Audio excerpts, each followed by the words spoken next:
Attention mga SSS pensioners. Well, paparating na ang ating pension increase second round. 4 days na lang po yan. Pero paano kung nakasangla ang inyong ATM card? Ano ang mangyayari? Matatanggap ba ang pension increase? Pag-uusapan natin sa episode na ito.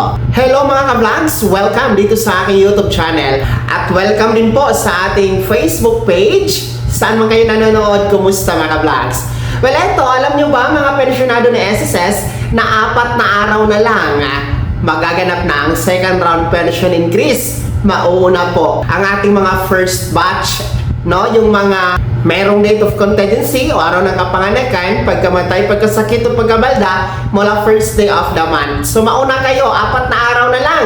Pension increase second round na. Ngayon yung Lunes, June 1, 2026 mga first batch. Well, ang katanungan kasi ngayon, paano kung nakasangla ang inyong ATM card? Ano ang mangyayari sa inyong pension increase? Ito ba'y matatanggap? Marami kasi din sa ating mga pensionado ng SSS ang nakasangla yung kanilang ATM card, no? Sa mga 5-6 or sa mga lending company mga ka-vlogs, no?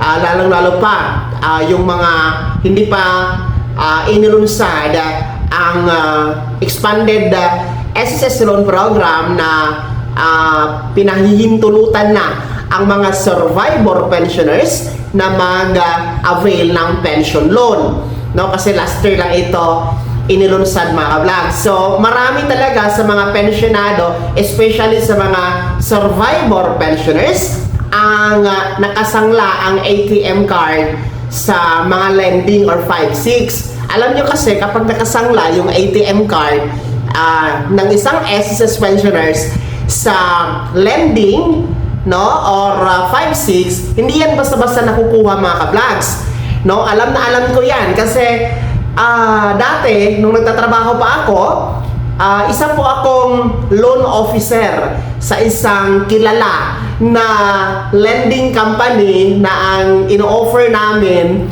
ay SSS loan, no? Kaya marami talaga ang hindi makawala-wala diyan sa ATM na pagsangla mga ka-vlogs ng ating mga SSS pensioners. Kasi ang mangyayari kasi dyan, no, nire-renew nila yan, no? Kasi that is, halimbawa, payable by 2 years. Pero pwede mo naman siya i-renew every 2 months or every 3 months, no? Kasi depende yan sa computation, sa system ng company. Tapos yung mga pensionado kasi minsan pumupunta sa opisina namin before kasi walang pambayad ng kuryente, walang pambayad ng tubig, walang pambili ng gamot. O di ba? Kaya chine-check nila kung meron sila, pwede na ba silang mag-renew, kung magkano yung net. Well, yun yung nangyayari. So renew. Hindi pa nga umabot sa 2 years na payment. Wala na, extend.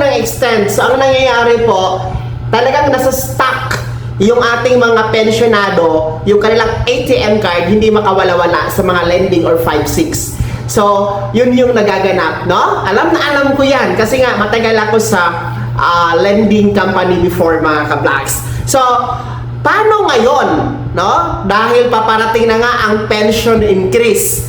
Ngayong June 1, para sa mga first batch, at June 16 para sa mga second batch.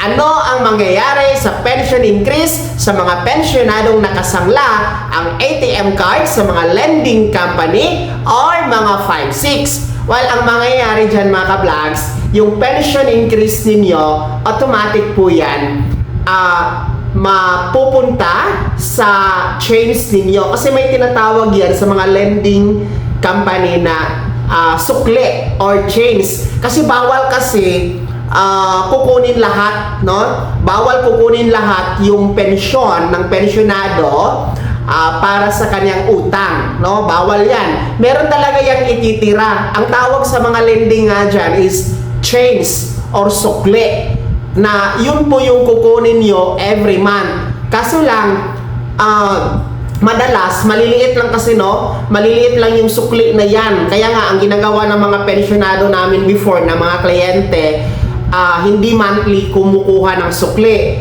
kundi every 2 months or every 3 months para malaki-laki kahit paano. Kasi, depende yan sa regular monthly pension nyo kung magkano. No? Unlike kasi kung sa SSS kayo maglo-loan, no? Survivor or retiree, no? Ang kalahati ng inyong pensyon lang ang idididak sa inyong utang sa pension loan. Ang kalahati automatic ititira sa inyo. Yun yung kagandahan. Pag sa SSS ka, mag-avail ng pension loan. Well, balik tayo doon sa mga lending or 5-6. So, napupunta sa sukli or change ang inyong pension increase, no? At maibibigay yan sa inyo, no?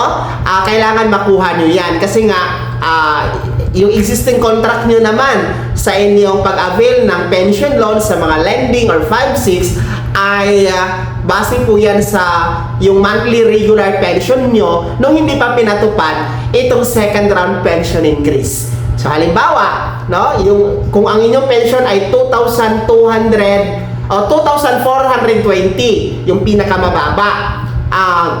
Pagdating kasi ngayong June na buwan, no, magiging 2,662 pesos na po yan. So, ibig sabihin, merong 262 pesos ang dagdag, no? Kung kayo ay retiree, no? I-times natin yan sa 10%.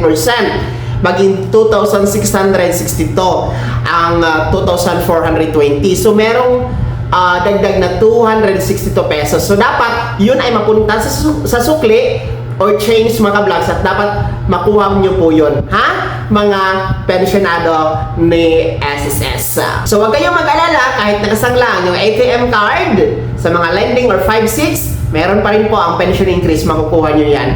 Pero sana, no? Sana talaga, no? Ang ating mga pensionado ni SSS, lalong-lalo pa ang mga survivor pensioners, tapusin nyo na lang, no? Tapusin nyo na lang yung inyong pension loan sa mga lending or 5-6, tapos kunin nyo na ang ATM card nyo, lipat na kayo sa SSS kasi walang ATM card na garantor, hindi isusurrender, tapos yung kalahati ng inyong pensyon, yun lang po ang mababawas para sa inyong pension loan monthly. So maganda ito, tapos 7% lang ang interest annual, mga ka-vlogs. Yan po ha, mga pensionado ng SSS, sino sa inyo dito ang mga nakasangla ang ATM card? Meron ba? Ibahagi niyo po sa comment section na nasa baba. Pakilagay ng buong pangalan at kung taga saan kayo. Maraming salamat. God bless. Mag-ingat mga ka-vlogs.